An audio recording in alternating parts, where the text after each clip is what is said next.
tenemos que ser ese tipo de iglesia que dice acá, para santificarla, habiéndola purificado en el lavamiento del agua por la palabra, a fin de presentársela a sí mismo una iglesia gloriosa, no tuviese mancha, ni arruga, ni cosas semejantes, sino que fuese santa y sin mancha. Ese es el tipo de iglesia que el Señor quiere presentar al Padre, porque Él es el que la va a presentar. Ahora, usted va a decir, ¿cómo sé yo que soy iglesia? ¿Cuándo llegamos a ser iglesia nosotros? Bueno, desde el momento, decía yo en la presentación del viernes, que nosotros recibimos a Cristo. Cristo se incrusta, se mete en nosotros, y desde ese momento pasamos a ser una iglesia, ¿verdad? Donde Cristo es la cabeza que está fluyendo en medio de nosotros como iglesia. Por una costumbre se ha dicho, hermano, ¿verdad? Voy para la iglesia, vengo de la iglesia, ¿verdad? Que quiere decir. Pero en realidad este es un templo donde nosotros venimos a alabar al Señor, a adorar al Señor, a orarle al Señor, pero quien viene al templo es la iglesia. Entonces, dice la palabra del Señor que nosotros somos el cuerpo y Cristo es la cabeza. El cuerpo de nosotros, la iglesia, y Cristo es la cabeza. Ahora quiero enfocarme en esas características que tiene que tener la iglesia, porque se llaman características. Y dice ahí el número 1 es que no tenga mancha ni arruga. ¿Y qué será? Que nos dice la palabra, ¿verdad? Hemos hablado, hermano, que la iglesia también se va a vestir de lino fino, o sea, la vestimenta, pero no va a tener mancha. Hablando de la figura del traje, ya la mancha en este tiempo, entonces es la figura del pecado, de nosotros, el pecado. Pero también tenemos la arruga, y esto es aquello que no se ha confesado y que detiene a un creyente, a un hermano, a una hermana, para poder ser iglesia, para poder avanzar. Por eso es que cuando nosotros nos vayamos de este mundo, hay cosas que todavía están en nosotros y tenemos que deshacerlas de ellas. Y hay cosas que a veces ocultas, ¿verdad? Entonces dice que la arruga, pues es eso que está ahí, que los pecados sin confesar, eso es la arruga. Y la mancha, pues es la figura del pecado en sí. Pero viene Dios y entonces a esa iglesia la está preparando. La está preparando a través de los ministerios, ¿verdad? Le dice Efesios capítulo 4 y verso 11, para llevarla, porque Cristo lleva la iglesia al Padre, pero los ministros llevan la iglesia a Cristo. ¿Para qué? Para que Cristo la pueda presentar, porque aquí dice aquí, para presentarla, pero no va a ser cualquier iglesia.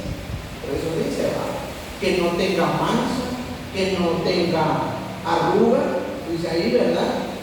Sino que esté purificada, limpia. Esa es la iglesia que Cristo va a presentar.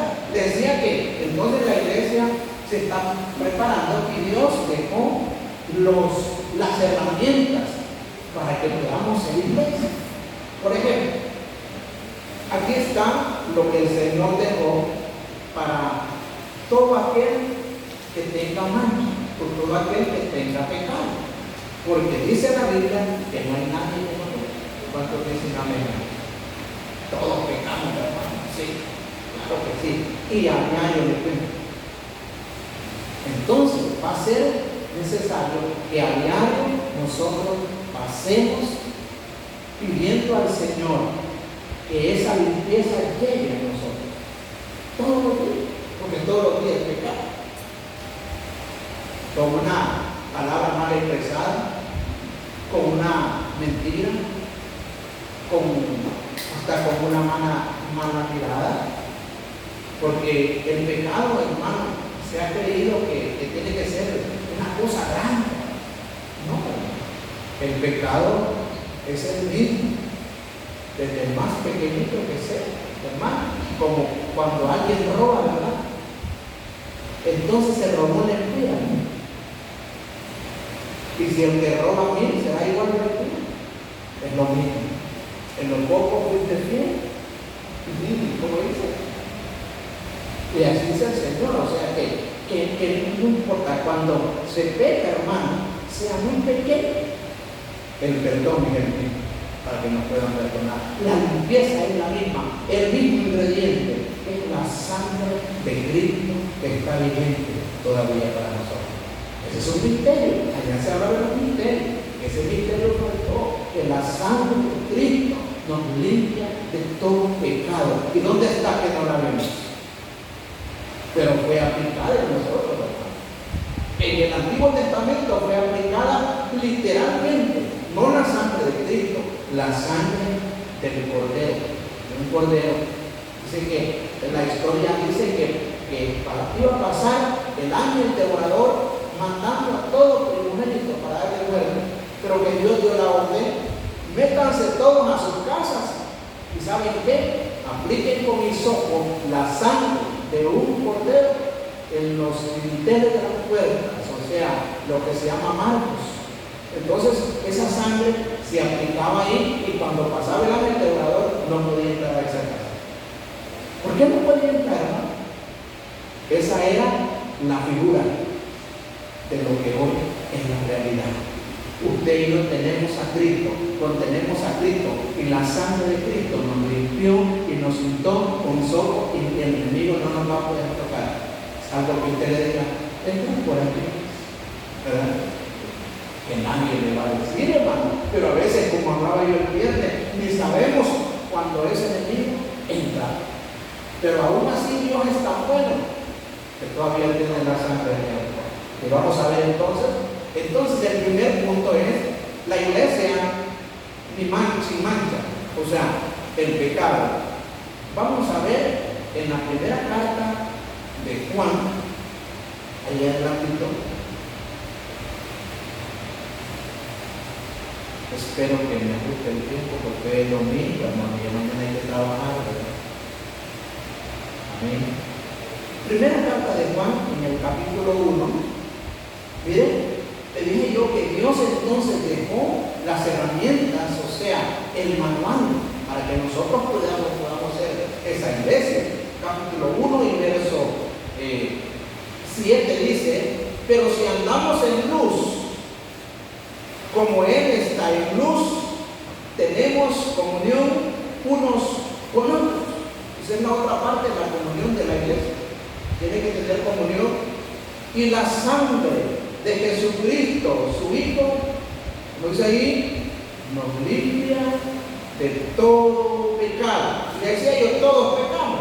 Si decimos que no tenemos pecado, nos engañamos a nosotros mismos y la verdad no está en nosotros. No, ¿qué es esto? No peco, ¿no?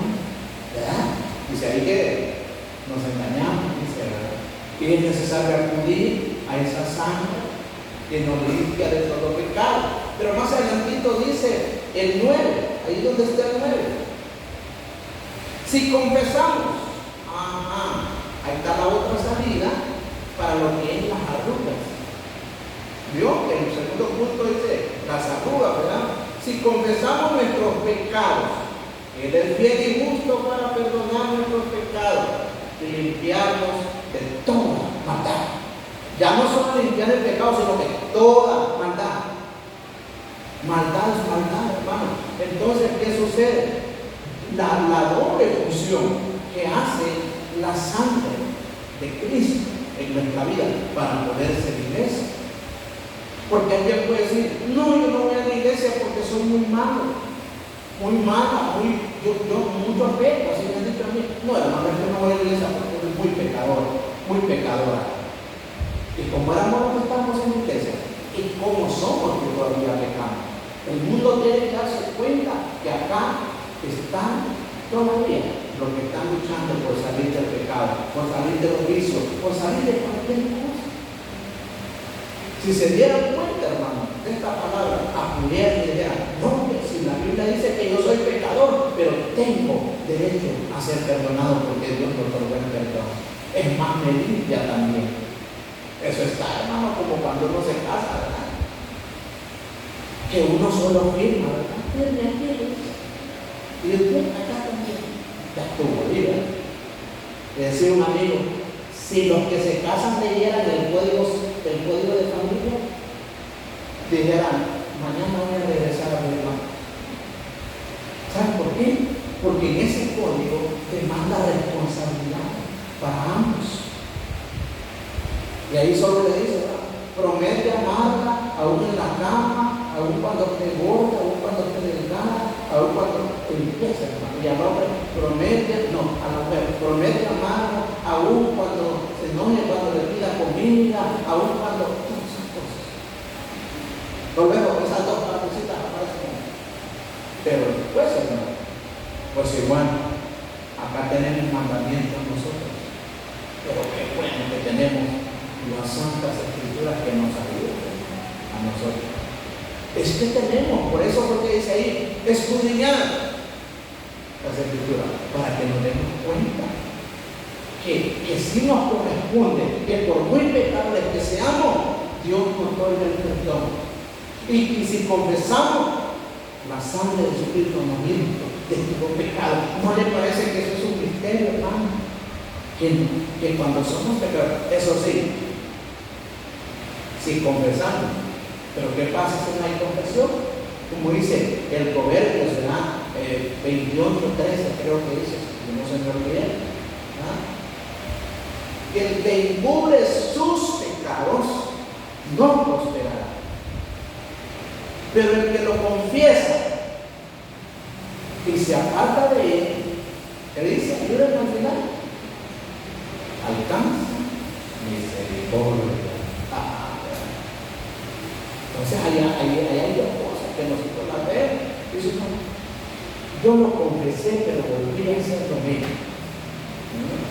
Por eso fue que aquella mujer que la hallaron en pleno pecado de adulterio, que le dijeron, mujer, ¿dónde están los que te acusaban? Le dijo el Señor, se fueron, se fueron.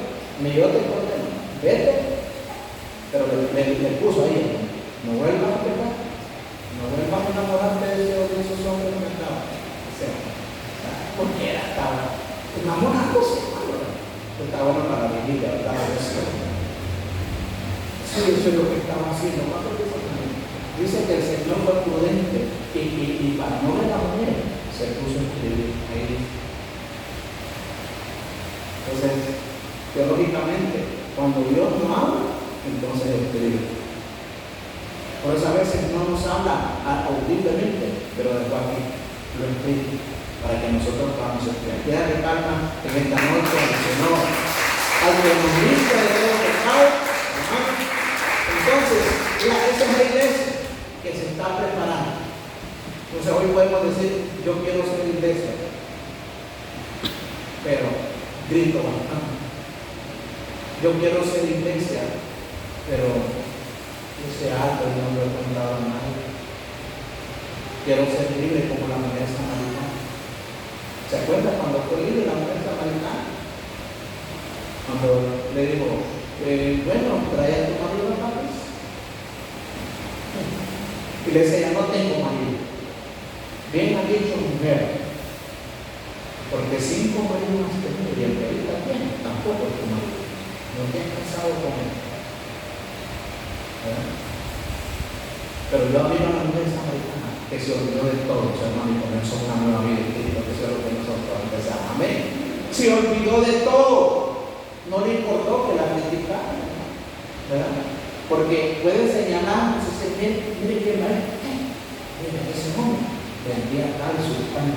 Esa mujer, mira usted lo que la hizo. Y mira. Pero Cristo no la está señalando así, mire Señor. Solo quiere que llegue a sus pies para poderle perdonar. Miren todo eso, hermano. Pero el misterio que yo veo en la sangre de Jesucristo nos limpia de todo pecado. Pero ya no está la sangre, ya no la podemos ver. Dicen que allá en el Gólgota se puede ver todavía las manchas, porque la sangre humana casi impuesta. Y como Cristo, ya le dije, hablamos el otro día, que Cristo murió humanamente, hasta que expiró el Cristo divino y dijo: Padre, en tus manos encomiendo mi espíritu. Y dice la Biblia que entonces ascendió Cristo divino. El humano superior, ¿crees que no le dolieron las espinas que le pusieron en la cabeza? Sí. Al Cristo humano aguantaremos nosotros con las espinas de cachito, así le llaman, ¿verdad? Que son amoradas. Qué tremendo es eso. La vez pasada yo prediqué la muerte científica de Cristo. ¿Cuántos se acuerdan de eso? ¿Se acuerdan? Si no, lo volvemos a dar. Es tremendo el significado de todo lo que ahí pasó. Pero eso fue lo que Cristo hizo por usted y por mí, y por los que ya han nacido, y por los que ya han nacido todavía. Esa misma sangre sigue vigente. Amén. Gloria a Dios. Entonces ahí estaba. Si estoy bien con Proverbios 28:13, ¿verdad, hermano? Si alguien me lo puede buscar y se lo lee, por favor, en esta noche. Con relación al pecado, ¿verdad? Al pecado. Dice que todos nosotros pecamos, porque no hay nadie que no peque, ni nadie que sea bueno. ¿Alguien lo tiene y lo puede leer? Yo ya lo dije, pero quiero que lo lea ustedes con sus propias palabras. Vamos a ver. Si usted lo tiene, tal vez no alcance el micrófono, pero si lo tiene alguien de cerca, yo se lo puedo dar el micrófono para que lo pueda leer. ¿Usted para qué? Allá. Amén. Habla de encubrir, ¿verdad? Hermano, y eso le digo yo, pero dice: ¿y qué será? ¿Por qué me está yendo mal? Todo me sale mal. Yo voy a la iglesia, yo voy al ayuno, me congrego, yo canto, yo danzo, hago vigilia. Pero por hacer que algo se paga, encubrir, tapar, ¿verdad? Dice que no va a prosperar. Y llámese prosperar espiritualmente en nosotros, porque nuestra prosperidad no es de dinero, no es de bienes, sino espiritual. ¿Verdad? ¿Qué será? Pues dice que, pero el que lo confiesa, y no solo lo va a confesar, que se aparta de él, alcanza misericordia, que es mucho mejor que cualquier cosa. Amén. Entonces, dice allá un ejemplo, lo que escondía Adán y Eva. ¿Qué escondían ellos? ¿Se acuerdan de la lección? Se escondieron porque estaban desnudos. Primero andaban desnudos y aunque se miraran, era normal, como un niñito, ¿verdad? Tierra. Pues sí, no tiene pena, hermano, de nada, porque es un niño, ¿verdad? Así eran ellos sin el cuerpo. Pero cuando oyeron la voz del enemigo, pues ahí pecaron. Se les abrieron de todo el entendimiento, ya se podían ver y les dio pena, les dio vergüenza. Esa vergüenza le dan pecado. Y por eso el que anda haciendo lo malo, rehuye que le mencione la iglesia, que le mencione el evangelio, porque está atrapado y entonces le da pena. Entonces, ¿qué escondieron? Dice, lo que escondió Daniel, ellos, miren qué hicieron, se cubrieron con hojas, o sea, se taparon para ponerse, ¿verdad? Vieron allí, y Dios estaba ahí y le dijo, ¿por qué te escondiste? Por lo que voy a hablar aquí, quiero decirle que vemos la autoridad de Dios reflejada Dios llamó a Adán primero y a Eva no. ¿Quién te dijo que estaban desnudos?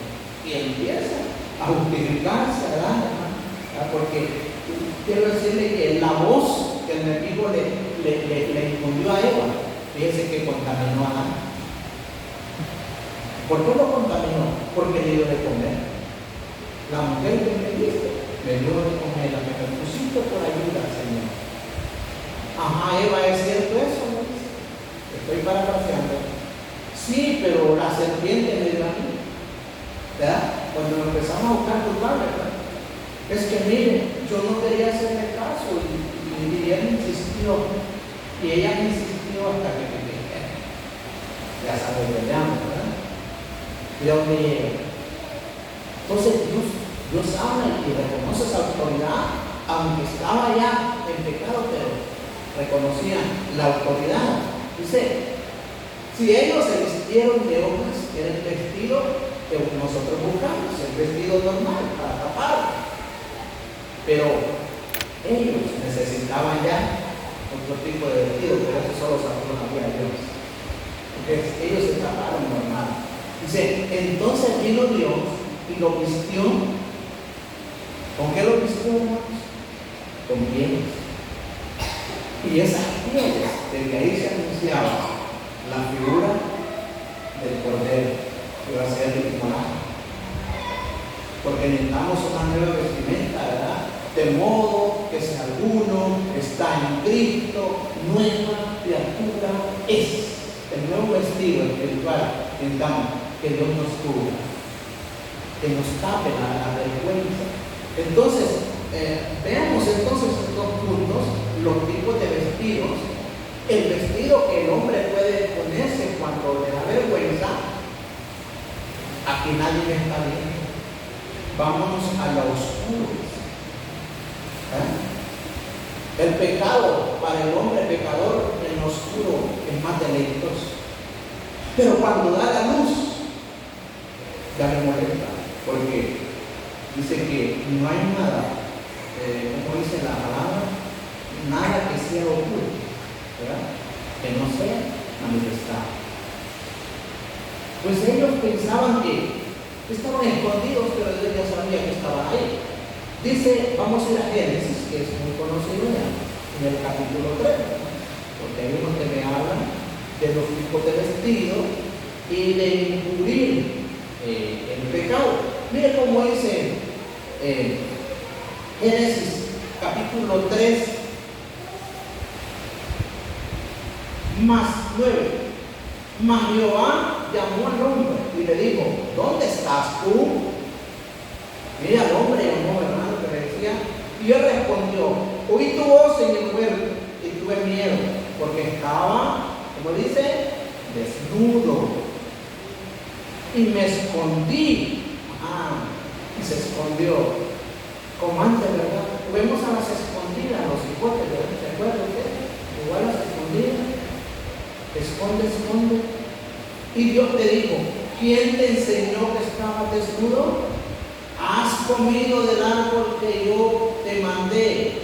¿No comieses? El hombre respondió, la mujer que me diste por compañera me dio del árbol y yo comí. Entonces Dios dijo a su mujer, ¿qué es lo que has hecho? Y dijo la mujer, la serpiente me engañó y comí. ¿Verdad? Esa se llama justificarse de sus actos. Y dice, ahí dice el hermano, el 3, vamos a ver si me encuentro bien.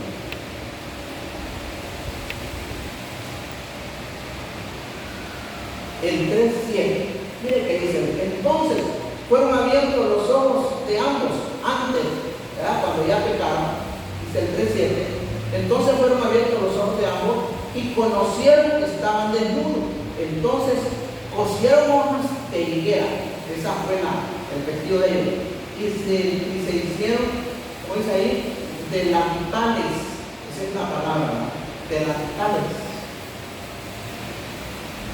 ¿Para qué una mujer que está en la cocina usa delantal? Hermano, ¿me puede decir? Hermana que cocina. Mira que tiene el significado. ¿Por qué se usa? Ya no se usa eso, ¿verdad? ¿Para qué, hermana Lolita? Porque ahí se ensucia de todo, pizca de sangre, desde el pollo, el hombro, que la lengua. Entonces se lo pone porque no quiere manchar la falda o el vestido que hay. Pues se lo pone el delantal. Pero ellos se equivocaron, creyeron que ese era el vestido correcto que tenían que poner. Entonces miren qué dice ahí el 21. Y ahí le pongo yo la vestimenta de Dios. ¿Qué dice el 21? Y Jehová Dios hizo al hombre y a su mujer túnicas de pieles que lo vistió. Ya son túnicas, pero de pieles, ¿verdad? Y lo vistió. Ya no era el mismo vestido que estaba usando. Es el que Dios quería. Desde ahí viene la figura para que, hermano, ya lo que habían hecho, ellos estaban ya tapados por el Señor. Ahora, las pieles, ¿verdad? El vestido de Dios, las higueras, el vestido del hombre. Pero esto tenía un significado que era de cordero. Miren que es San Juan, capítulo 1, 29. Vamos. San Juan, capítulo 1. El verso 29. Miren cómo dice. ¿Sí? El siguiente día vio Juan a Jesús que venía a él y dijo, como dijo, he aquí el Cordero de Dios que quita el pecado del mundo. Hasta ahí apuntaba, hermano, las pieles que Dios hizo para taparlos, para que Dios me. Y aquí el Cordero de Dios que quita el pecado del mundo. No solo de una persona, de todas las personas. Como le estoy hablando de la iglesia que nosotros tenemos que ser. Estoy hablando como la va a presentar, que no tenga mancha, que no tenga arruga, y dijimos que la mancha es el pecado y la arruga lo que no sea confesado. Y que estos dos se escondieron, ¿verdad? Es que tuvimos miedo porque estábamos desnudos. Amén. Ahí terminando. Y esto, después, este mismo cordero que Juan vio, dice que fue el cordero inmolado después, cuando ya dijo, en tus manos encomiendo mi espíritu. Aparece en el libro de Apocalipsis ya como el cordero inmolado. Pero este cordero que quita el pecado del mundo, el otro, el cordero que ya está inmolado, ya quiere que le adoren. Y a ese es que nosotros alabamos son y adoramos aquí. Amén. Cuando decimos, porque fuiste inmolado y tu sangre, ¿oíste? Y decimos, gloria a Dios, gloria a Dios, que es precioso. Un misterio del Cordero también. Solo para una referencia, ¿cuándo somos iglesia? Entonces, cuando Dios nos da a conocer lo que tiene que ser la autoridad. Y Dios comienza, mira esta autoridad que reconoció Dios allá en el huerto del Edén, hoy la reconoce de la siguiente manera. Vamos a ir, si escribimos acá. Cristo, cabeza. La iglesia, cuerpo. Pero hay gobierno que Dios estableció. Mire que dice entonces, 1 Corintios capítulo 11. Yo creí que me olvidó que era domingo. Primera carta a los Corintios, ¿verdad? Esto es hermoso. Capítulo 11, ¿verdad?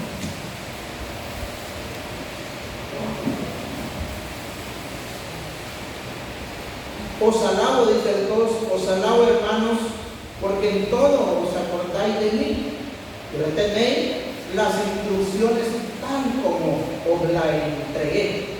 Pero quiero que sepáis que Cristo es la cabeza de todo varón, y el varón es la cabeza de la mujer, y Dios la cabeza de Cristo, que se llama la autoridad del gobierno de Dios. ¿Vio cómo dice entonces? Sí, y de ahí decimos nosotros, ¿verdad? Que Cristo dice que se sometió a Dios, porque Dios es su cabeza. Ahora, y viene entonces estableciendo el gobierno de Dios. Y la mujer de quién es cabeza entonces, no es cabeza, es autoridad después del hombre, ¿verdad? Como hemos dicho, cuando si el niño tiene un papá, ¿verdad? Cuando el papá llega, la mujer se quita el sombrero y se lo da a su esposo. Ay, ya tuve minutos de corte todo el día, ahora no sé si es así. Viendo la autoridad, viendo el rango de autoridad. Hay mucho que hablar, hermano, en eso, porque estaríamos hablando de otro tema, ¿no?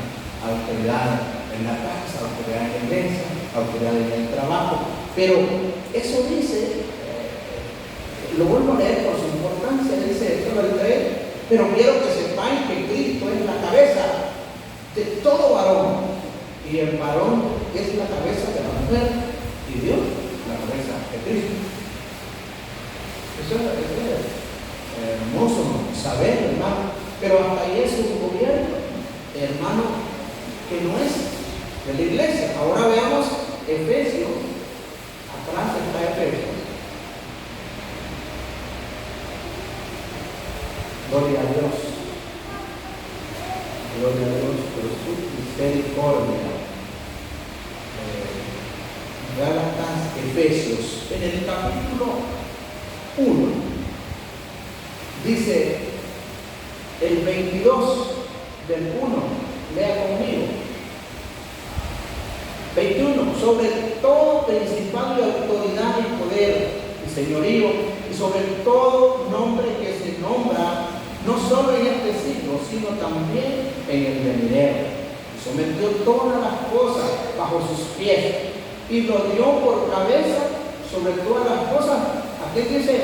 A la iglesia, la cual es su cuerpo, la plenitud de aquel que todo lo llena en todo. Por eso, como Él es cabeza y somos el cuerpo, entonces viene a llenarnos. La plenitud es todo completo. Por eso es que nos venimos a llenar. Si alguien quiere, trajo su vaso, usted ya lo puso a que se llene, hermano, así como cuando tengan la vaca, ¿verdad? Que solo se va a poner el vaso bien, ya.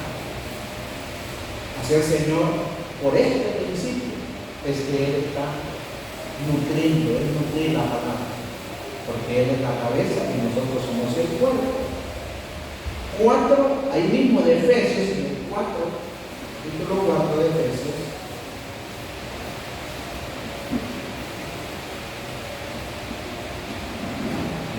Dice, pero me interesa que leamos el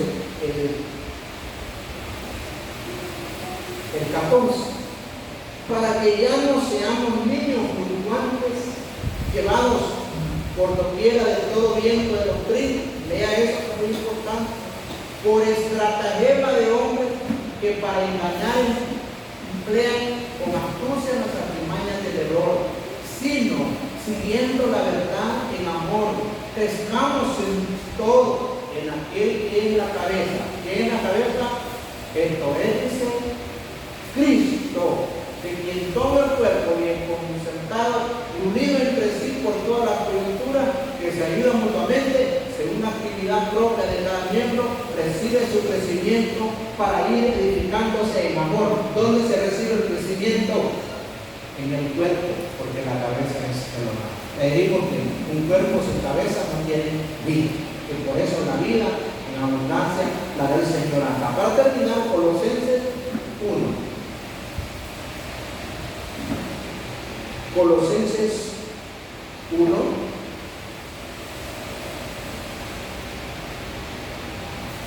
Dice el 17, y Él es antes de todas las cosas, y todas las cosas en Él subsiste. Y Él, dice el 18, es la cabeza del cuerpo. Aquí nos dice ya claramente el gobierno dentro del ejército. Y Él es la cabeza del cuerpo, que es la iglesia, el que es el principio, el primogénito entre todos los muertos, para que todo tenga la preeminencia. Esto es necesario que lo sepamos, hermano, porque si no solo vamos en la iglesia, ¿y qué va a hacer usted en la iglesia, hermano? Yo creo que usted va y se sienta y ahí está. ¿Qué va a dar usted de respuesta? Yo no voy a pagar, porque ahí es el lugar donde cuando entramos somos fuera, pero ahí hay una cabeza que nos está nutriendo, que dice que crecemos, el crecimiento está en eso, hermano, en permanecer unidos como iglesia, donde está la cabeza. No se le olvide el gobierno de Dios, ¿verdad? La familia y en la iglesia. Gloria al Señor. Póngase de pie esta noche. Vamos a orar. Creyendo que Dios siempre habla. Dice a tiempo y fuera de tiempo. A tiempo es aquí que le habló, nos habló, me habló a mí primero, pero fuera de tiempo es cuando él vuelve a la casa. No permitamos que nos hable de mismo al salir. Ves que ahí no te dieron de la mano.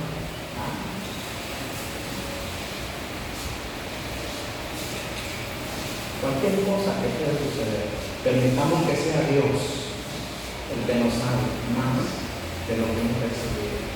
Quiero que se ponga en pie o de pie, como sea, porque ya me puso a mí y escucho al Señor, primero al Señor. Gloria a Dios.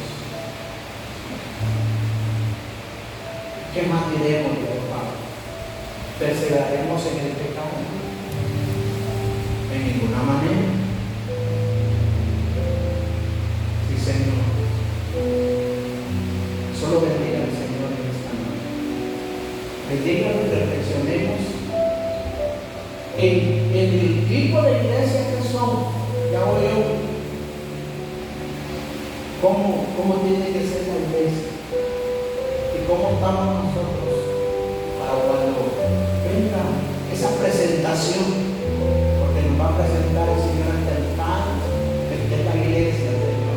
Esta es la iglesia que yo estuve preparando. Gracias al Señor. Y la traigo vestida de lino fino, resplandeciente, porque no tiene nada. Mira, Señor, todo confesado. No tienen arrugas, Señor.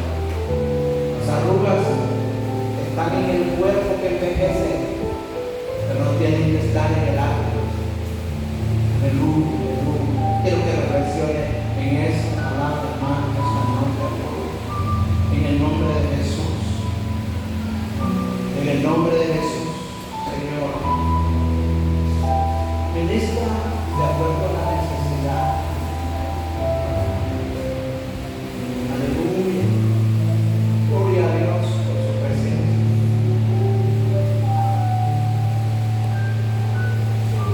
Día de yo quiero ser una iglesia de la que dice tus palabras. Quiero nutrirme de ti, Señor. Quiero nutrirme de la cabeza. Dios mi cuerpo. Sí, Señor. Aleluya, aleluya. Sube de gracias. Que esa palabra no vaya a volver vacía, sino que nos ayude en el conocimiento, en el crecimiento. Y que Cristo, hermano, sea el todo en nosotros. Y que podamos desarrollarnos como iglesia, preparándonos. Aleluya, porque nada vamos a llevarnos de bienes, pero sí podemos irnos como esa iglesia que el Señor quiere, esa iglesia amada, así como Él la amó, Él la sigue amando. Aleluya. Gracias, Señor. Gracias, Señor, en esta noche. levante su mano y experimente que todavía Dios tiene bendición para que la llevemos. ¿Quiere pedir esa bendición en sus manos levantadas? Señor, mira cada mano